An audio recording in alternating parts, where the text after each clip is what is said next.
ભેગા કરો તો અમે માથા ભેગા કરીએ છીએ, લોક સંગ્રહ કરીએ છીએ. એમાં ક્ષત્રિયો આવવાના છે એવું નથી. એમાં અમને ટેકો આપ્યો છે એ તમામ સમાજ આવવાનો છે. એટલે અમે આ મહાસંમેલનની તાકાતથી સત્તાધીશોને કહીશું કે જુઓ આ તો શરૂઆત જ છે, આ તો ટેલર જ છે. આગળ શું થશે એ સંકલન સમિતિ, કોર સમિતિ નક્કી કરશે. એટલે અમે એક આહવાન આપવા માટે, એક વિનંતી કરવા માટે હજુ પણ સમય છે, હજુ પણ સમય છે.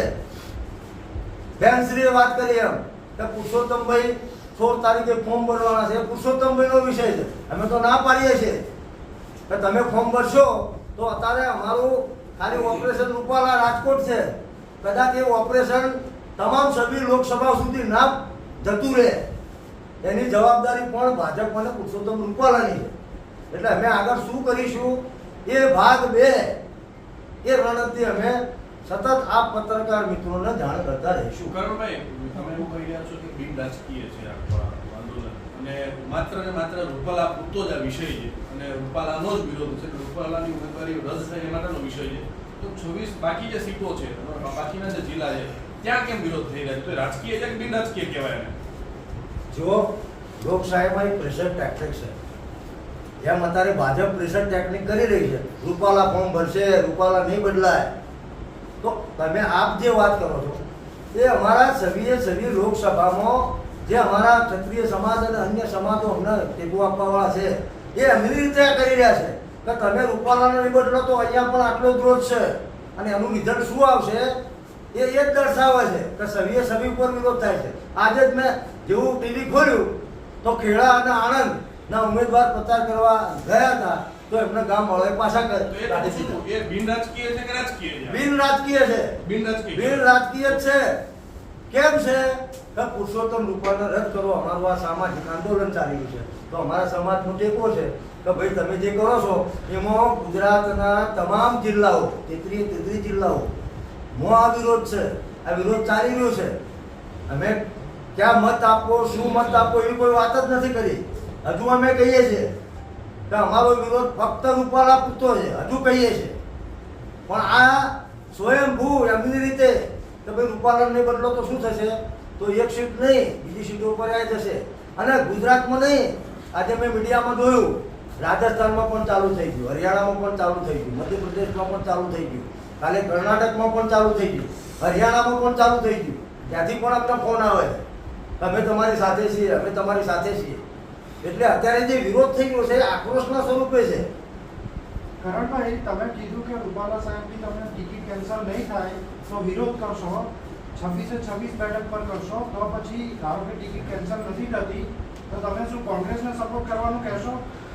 જો મેં અત્યારે કોઈ સપોર્ટની અને વિરોધની વાત જ નથી. એ અમે અમારી એમાં શું છે કે અમારા 550 સંગઠનો છે, એની 90 સંસ્થાઓની સંકલન સમિતિ છે, એની 20 જણની કોર કમિટી છે. એટલે અમારે કોઈ પણ નિર્ણય લેવાનો થશે. આમાં શું છે કાલે શું પરિસ્થિતિ બદલાય. અમને તો એવું છે કે રૂપાલાભાઈ ફોર્મ ભરશે જ નહીં. અને ભરશે ને તો ડમીમાં કોઈ એવો સશક્ત ઉમેદવાર હશે કે 19 તારીખે ફોર્મ પાછું ખેંચવાનું છે એ રણનીતિ કરે છે. અમારી એ રણનીતિ છે. 19 મે રૂપાલા કદાચ ફોર્મ પાછું એ ખેંચી લે એટલે અમે તમને અત્યારથી કંઈક કહીએ એ વધારે પડતું કહેવાય. પછી એ સ્ટેન્ડ લીધા પછી અમે એમાં બેક ના જઈ શકીએ. એટલે હું આ બાબતે કોને સપોર્ટ કરીશું, કોનો વિરોધ કરીશું, અત્યારે તો ફક્ત રૂપાલાનો વિરોધ છે. આગળ જે થશે રણનીતિ નક્કી થશે અને અમે જાહેરાત કરીશું. અચ્છા, ક્ષત્રિય સમાજની 100 મહિલાઓ રૂપાલા સામે ફોર્મ ભરવાની વાત હતી, એ ભરવાના છે? ક્યારે ભરવાના છે? ફોર્મ ભરવાની મને ખબર છે ત્યાં સુધી આજે પ્રક્રિયા ચાલુ થઈ હતી. તમે ફોર્મ લઈ શકો. એટલે અમારી બહેનોએ જે વાત કરી છે એનું સંપૂર્ણ સંકલન અમારી જે મહિલા ટીમ છે એમને અમે આ જવાબદારી સોંપી છે ને સાથે અમારી લીગલ કમિટી છે.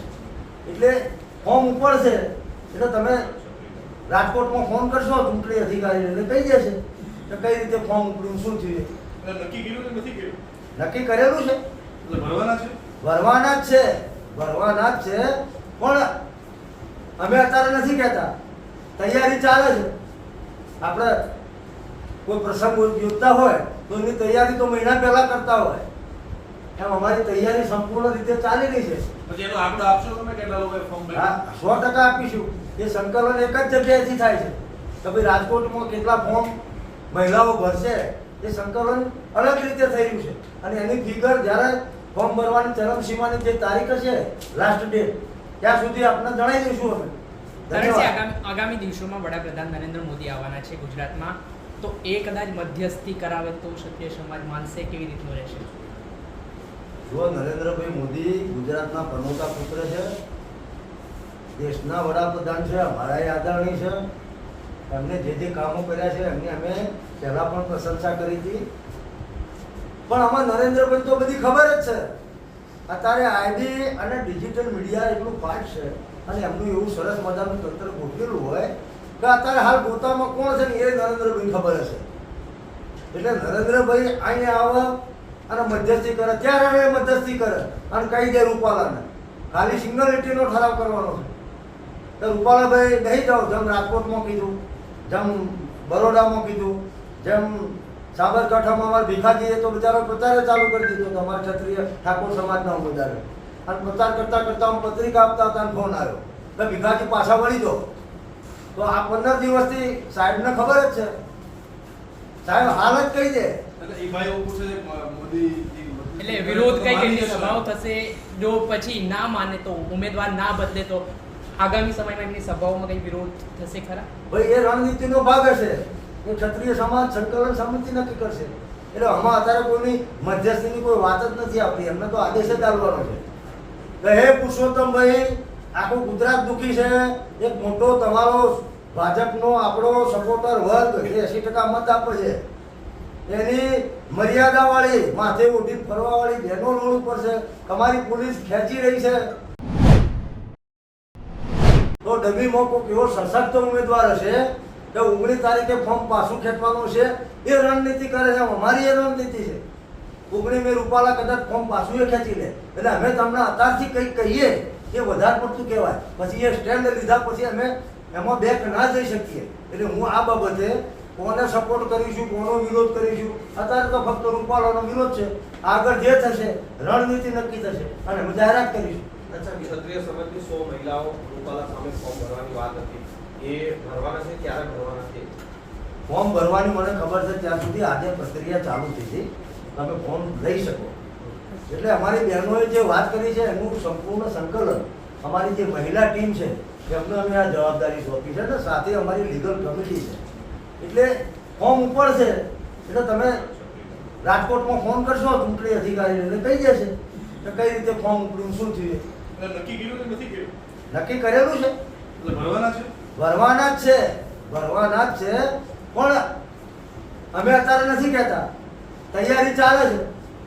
આપણે કોઈ પ્રસંગ યોજતા હોય તો એની તૈયારી તો મહિના પહેલા કરતા હોય એમ અમારી તૈયારી સંપૂર્ણ રીતે ચાલી રહી છે. પછી એનો આંકડો આપશો તમે કેટલા લોકોએ ફોર્મ ભર્યું? હા, 100% આપીશું. એ સંકલન એક જ જગ્યાએથી થાય છે કે ભાઈ રાજકોટમાં કેટલા ફોર્મ મહિલાઓ ભરશે એ સંકલન અલગ રીતે થઈ રહ્યું છે અને એની ફિગર જ્યારે ફોર્મ ભરવાની ચરમસીમાની જે તારીખ છે લાસ્ટ ડેટ ત્યાં સુધી આપણે જણાવી દઈશું અમે. તરણસિંહ, આગામી દિવસોમાં વડાપ્રધાન નરેન્દ્ર મોદી આવવાના છે ગુજરાતમાં, તો એ કદાચ મધ્યસ્થી કરાવે તો ક્ષત્રિય સમાજ માનશે કેવી રીતનું રહેશે? જો નરેન્દ્રભાઈ મોદી ગુજરાતના પ્રમોતા પુત્ર છે, દેશના વડાપ્રધાન છે, અમારા આદરણીય છે, એમને જે કામો કર્યા છે એમની અમે પહેલા પણ પ્રશંસા કરી હતી. પણ આમાં નરેન્દ્રભાઈ તો બધી ખબર જ છે. અત્યારે આઈડી અને ડિજિટલ મીડિયા એટલું ફાસ્ટ છે અને એમનું એવું સરસ મજાનું તંત્ર ગોઠવેલું હોય કે અત્યારે હાલ ગોતામાં કોણ છે ને એ નરેન્દ્રભાઈ ખબર હશે. એટલે નરેન્દ્રભાઈ અહીંયા આવે અને મધ્યસ્થી કરે, ત્યારે એ મધ્યસ્થી કરે અને કહી દે રૂપાલાને ખાલી સિંગ્યુલારિટીનો ઠરાવ કરવાનો છે. તો રૂપાલાભાઈ નહીં જાઓ, જેમ રાજકોટમાં કીધું, જેમ બરોડામાં કીધું, જેમ સાબરકાંઠામાં અમારા ભીખાજીએ તો બિચારો પ્રચાર ચાલુ કરી દીધો હતો અમારા ક્ષત્રિય ઠાકોર સમાજના ઉમેદવારે. અને પ્રચાર કરતા કરતા હું પત્રિકા આપતા હતા અને ફોન આવ્યો કે ભીખાજી પાછા વળી દો. તો આ 15 દિવસથી સાહેબને ખબર જ છે, સાહેબ હાલ જ કહી દે. એટલે એ ભાઈ એવું પૂછે છે મોદી એટલે વિરોધ કઈ કઈ સભાઓ થશે, જો પછી ના માને તો ઉમેદવાર ના બદલે તો આગામી સમયમાં એમની સભાઓમાં કઈ વિરોધ થશે ખરા? ભાઈ એ રણનીતિનો ભાગ હશે. એ ક્ષત્રિય સમાજ સંકલન સમિતિ નક્કી કરશે. એટલે આમાં અત્યારે કોઈની મધ્યસ્થીની કોઈ વાત જ નથી આવતી. એમને તો આદેશ જ આવવાનો છે કે હે પુરુષોત્તમભાઈ, આખું ગુજરાત દુઃખી છે. એક મોટો તમારો ભાજપનો આપણો સપોર્ટર વર્ગ જે 80% મત આપે છે એની મર્યાદાવાળી માથે ઉઠીને ફરવાવાળી બહેનો રોડ ઉપર છે. તમારી પોલીસ ખેંચી રહી છે, વાનમાં પકડીને બેહારી રહી છે, પાઘડીઓ ઉછાળી રહી છે. નરેન્દ્રભાઈ કહેવું છું કે હે પુરુષોત્તમભાઈ, તમે ઉમેદવારી પાછી ખેંચી લો એવું હું નરેન્દ્રભાઈને પણ વિનંતી કરું છું, ગુજરાત વતીથી વિનંતી કરું. કેટલું વોટિંગ હશે ખાલી જાણવા માટે પૂછું ને, રાજકોટ બેઠક ઉપર ક્ષત્રિય સમાજનું અસરકારક વોટિંગ કેટલું હશે? રાજકોટ બેઠક ઉપર અમારા 2.5 લાખ કરતાં વધારે મત છે. 2.5 લાખ સમજો. અને અન્ય સમાજો એ જે અમને ટેકો આપ્યો છે, કારણ કે અમારું હાલ ફોકસ ઓપરેશન રૂપાલા. તો અમે દરેક જિલ્લામાંથી ટીમ બનાવીશું કે આજે આ ટીમ જશે, 14 તારીખે આ ટીમ હશે, 15 તારીખે આ ટીમ હશે, 16 તારીખે આ ટીમ હશે. અને ખાલી ક્ષત્રિય સમાજનું વોટિંગ તમે ના પૂછશો, ક્ષત્રિય સમાજ સાથે બધો વર્ગ જોડાયેલો છે. અમે જે ગામ હશે એ ગામમાં કદાચ તમારા 200 ઘર હશે તો બીજા હું આપને નવાઈ લાગશે. ગુજરાતના ઘણા ગામો એવા છે કે જ્યાં ક્ષત્રિયોની વસ્તી નથી, તોય બેનર લાગી ગયા, રૂપાલા સાહેબના પોસ્ટર ઉપર ચોકડીઓ વાગી જઈ અને કોઈએ પ્રવેશવું નહીં એવા બેનર લાગી ગયા. ક્ષત્રિય સમાજ એમને કહેવા નથી ગયો. તો અમે હાથ જોડીશું કે તમારી બેન બેટી છે, અમારી બેન બેટી છે, અસ્મિતાની લડાઈ છે, લાભ લેવાની નથી. અમારા ભેગા રહો તો ગામમાં તો ભાઈચારો હોય છે, એટલે બધા અમારી સાથે રહેશે. એટલે તમે 2.5 લાખ ના ગણતા, આ આંકડો ક્યાંય જઈને ઊભો રહેશે. અચ્છા, આ મામલાનું કોઈ સોલ્યુશન ખરું કે રૂપાલા ભારતીય જનતા પાર્ટી ઈચ્છી રહી છે કે રૂપાલા ના હટે અને ક્ષત્રિયો માની રહ્યા છે કે રૂપાલાને હટાવવા જોઈએ? આનું કોઈ વચ્ચે કારણ કે મધ્યસ્થીનું કોઈ સોલ્યુશન ખરું? કારણ કે જામ સાહેબે બી કીધું કે માફી આપી દેવી જોઈએ, ક્ષત્રિય સમાજ જે છે માફી માટે જાણીતું છે. તો એવામાં આનું કોઈ સોલ્યુશન આવવાનું ખરું? જો બેન આપણે કીધું ને માફી આપી દેવી, ઘડીએ બધા અમને કહે છે કે ક્ષમા વિરસ્ય ભૂષણ.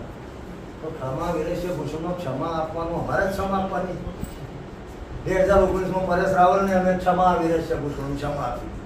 અમારા પૃથ્વીરાજ ચૌહાણે મોહમ્મદ ગોરીને 18 વખત માફી આપી દીધી. અને 19 વખત આવ્યો ને તો એ વિધર્મીએ પૃથ્વીરાજ ચૌહાણને કેદ કરી દીધા હતા, એમની ઓખો ફોડી નાખી. ક્ષમા વિરસ્ય ભૂષણનો ગેરઉપયોગ થઈ ગયો છે. ક્ષમા આપવા વાળો કોણ એ પણ જોવું પડે, એની લાયકાત શું છે, એનું શું સ્ટેટસ છે, એની શું બોડી લેંગ્વેજ છે. ક્ષમા લેવા વાળો એ કોણ છે, એની શું લાયકાત છે, એનું શું એટીટ્યુડ છે, એની શું બોડી લેંગ્વેજ છે, શું એની ભાવના હાથ થઈ છે, એ ખરેખર માફી માંગી રહ્યો છે કે ખાલી ડ્રામા કરી રહ્યો છે, આ પણ જોવું પડે. એટલે આમાં કોઈ સમાધાન નહીં. ફક્ત અર્જુનની જેમ અર્જુનને પૂછ્યું હતું ને દ્રોણાચાર્યે કે અર્જુન તને શું દેખાય છે, તો એ શ્રેષ્ઠ ધનુર્ધરે એટલું કીધું હતું કે મને પક્ષીની આંખ જ દેખાય છે. એમ અમને અત્યારે ફક્ત પુરુષોત્તમ રૂપાલા ઊંઘતા જાગતા બેઠતા વાત કરતા સભા સંબોધતા ફક્ત ને ફક્ત પુરુષોત્તમ રૂપાલા જ દેખાય છે, બીજું કોઈ દેખાતું નથી. કારણ કે પુરુષોત્તમભાઈએ ગઈકાલે એવું કીધું કે કાર્યકરોને કહું છું કે ધૈર્ય અને સંયમ રાખે. ક્ષત્રિય સમાજ પણ છે સામે, કારણ કે આક્રોશ બંને બાજુ એટલે થઈ રહ્યો છે અને કાર્યકર્તાઓ પણ વિરોધ જ્યાં આગળ કરવા જાય છે ક્ષત્રિય સમાજના લોકો, તો ક્યાંક ઘર્ષણ, લો એન્ડ ઓર્ડર સિચ્યુએશન પણ બગડી શકે.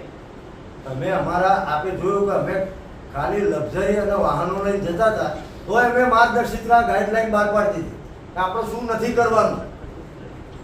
અમુક કોઈક વ્યક્તિ એવા આમાં ગુસ્સે આપણે એક નિવેદન આપ્યું છે કે બંને પક્ષોએ આ મામલાને બેસી શાંતિથી પૂર્ણ કરી દેવું છે, જે એના માટે સુખદ રહેશે. એના પર શું કહેશો? જો બધા જ સંતોની કોઈ જાતિ ના હોય, બધા જ સંતો અમારા પૂજનીય છે. સંત તમામ સંતોનો હું અમારા ક્ષત્રિય સમાજ વતીથી વંદન કરું છું, નમસ્કાર કરું છું. અમે સંતોને પણ કરબદ્ધ પ્રાર્થના કરીએ છીએ કે આ વિવાદ એટલો બધો વધી ગયો છે કે આમાં પુરુષોત્તમભાઈ રૂપાલાની ઉમેદવારીને રદ કર્યા સિવાય અમે પણ આને બધું મનોમંથન કર્યું. આ કંઈ અમારા શોખનો વિષય નથી. અમે બધા હોદ્દેદારો 23 તારીખથી સરખી રીતે જમ્યા પણ નથી, સરખું ઊંઘ્યા પણ નથી.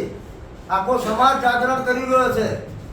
એટલે હું તો સાધુ સંતોને 2 હાથ જોડીને વિનંતી કરું કે તમારું એક વાક્ય તો બ્રહ્મ વાક્ય હોય અને તમારે ગોળા સમાજની લાગણી જોવાની હોય. સંતો તો અહેતુક કૃપા કરવાવાળા છે.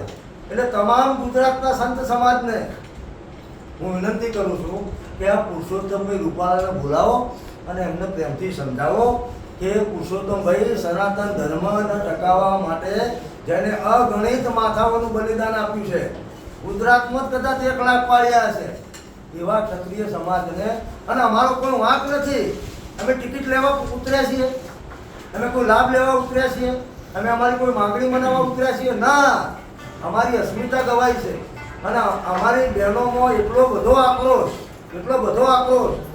કે રોજ મને ફોનો આવે છે, અમારી બેન અમારે સીધો ફોન ના કરી શકે તો ભાઈના જોડે દેશે અને કહે છે કે અમારે સંકલન સમિતિ જોડે વાત કરવી છે, અમારે કરણસિંહભાઈ જોડે વાત કરવી છે. કોઈ બેન અમને સીધો ફોન ના કરે એ અમારી મર્યાદા છે. રોજ 100 ફોન આવે વિનંતી કરતા તો તમે આ બાબતે પુરુષોત્તમ રૂપાલાની ઉમેદવારી રદ ના થાય ત્યાં સુધી અને આ મુદ્દે બીજું કોઈ સમાધાન કરતા નહીં, એટલે અમારા હાથ પણ બંધાયેલા છે. વધુમાં એણે એવું પણ કીધું કે આ મામલો હિન્દુત્વને નુકસાન કરશે અને બીજું વહેલી તકે સમાધાન થશે તો હિન્દુત્વના હિતમાં રહેશે. સંતો વંદનીય છે, એમને પોતાની લાગણી વ્યક્ત કરી છે, સર્વ સંતો પૂજનીય છે પુનઃ. પણ સનાતન ધર્મના, હિન્દુ ધર્મના ટકાવવા માટે તો ક્ષત્રિયો જે બલિદાન આપ્યું છે ને સાહેબ, એવું તો બલિદાન કોઈને નથી આપ્યું. સનાતન ધર્મ, હિન્દુત્વ, આન બાન શાન, બેન બેટીની ઇજ્જત, ગાયોની રક્ષા, સાહેબ અમે પાળ્યા થયા છીએ, અમારી બેન બેટી માટે નથી થયા, તમામ સમાજની બેન બેટી. અમારા મુરીનો ઇતિહાસ છે, પઠાણ મુસ્લિમ સમાજની એક દીકરી માટે અમારા મુરીના ક્ષત્રિય પરમારો શહીદ થઈ ગયા, એમના પાળ્યા છે. આવા તો તમને ગુજર મોરી લઈ લો, આવા તો અનેક ઇતિહાસમાં દાખલા પડેલા છે. એટલે હિન્દુત્વ, સનાતન ધર્મ આ બધું અમે સારી રીતે જાણીએ છીએ અને એના માટે અમે કટિબદ્ધ છીએ. પણ એક વ્યક્તિને કારણે આવું થતું હોય, જેમ સંત સમાજ અમને કહે છે, અમને વાત કરે છે, એમના કરવાનો અધિકાર છે, એવું એ પુરુષોત્તમ રૂપાલા જઈને કહી દે કે તાર હિન્દુત્વને નુકસાન થાય છે, સનાતન ધર્મને નુકસાન થાય છે, આ દેશની પ્રગતિ અટકી રહી છે, આગળ શું થશે અમને ખબર નથી, તો આખા સમાજને સમજાયા વગર પુરુષોત્તમભાઈ એક વ્યક્તિ છે, એક વ્યક્તિને સમજાવો ને એ સરળ પ્રક્રિયા રહેશે. એવું હું દિલીપદાસજી બાપુને અને તમામ સંતોને કરબદ્ધ પ્રાર્થના કરીને વિનંતી કરું છું.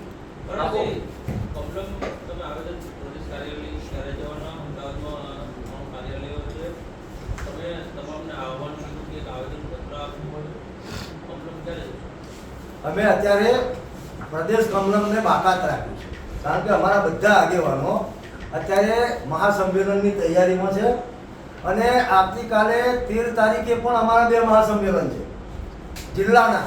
સાબરકાંઠા, અરવલ્લી, ગાંધીનગર જિલ્લાનું સંમેલન 11 વાગે હિંમતનગર ખાતે છે.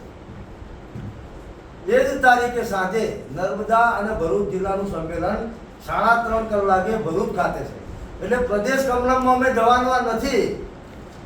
મેં જે આહવાન કર્યું છે પ્રદેશ કમલમ માટે નથી, ફરીથી ચોખવટ કરું, જે નગર, તાલુકા અને જિલ્લા કક્ષાએ જે કમલમ કાર્યાલય આવેલા છે એમાં અમારા આગેવાનો, કાર્યકરો, માતાઓ, બહેનો ખૂબ શાંતિથી, જરા પણ ઉશ્કેરાટ વગર, સંયમથી, કારણ કે ઘણા બુદ્ધિજીવીઓનો મારા પર ફોન આવે છે, એમને કીધું કે ક્ષત્રિય સમાજ અને આટલો બધો સંયમ, પણ અમે ભગવાન નામના વંશજો છીએ, એટલે આ સ્ટડી કેસ થવાનો છે.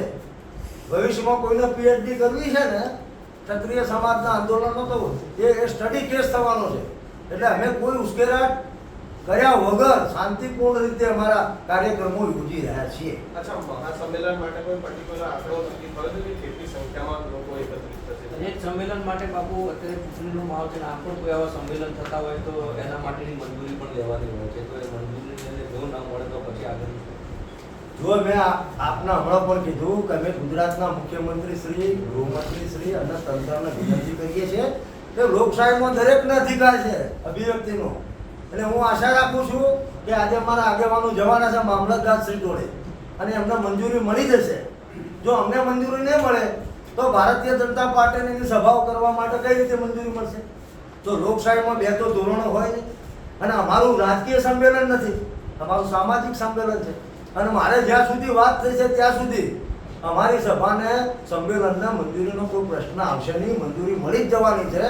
અને અમે ડંકાની ચોટ ઉપર ત્યાં આગળ સંમેલન કરવાના છીએ. કરવાના છીએ. મંજૂરી મળે તોય કરવાના છીએ, મંજૂરી ના મળે તોય કરવાના છીએ. આ બહુ સ્પષ્ટ સંદેશો હું આપના માધ્યમથી સમગ્ર ગુજરાતના પ્રજાજનોને, ક્ષત્રિય સમાજને આપવા માંગુ છું. અને અમારો પ્રયત્ન એ રહેશે કે ક્યાંય પણ સંયમ ના તૂટે. અમારા લીધે અમારા ગુજરાતના ભાઈ બહેનો, પ્રજાજનો ક્યાંય પણ હેરાન નહીં થાય એની હું શંકર સમિતિ વતીથી ખાતરી આપું.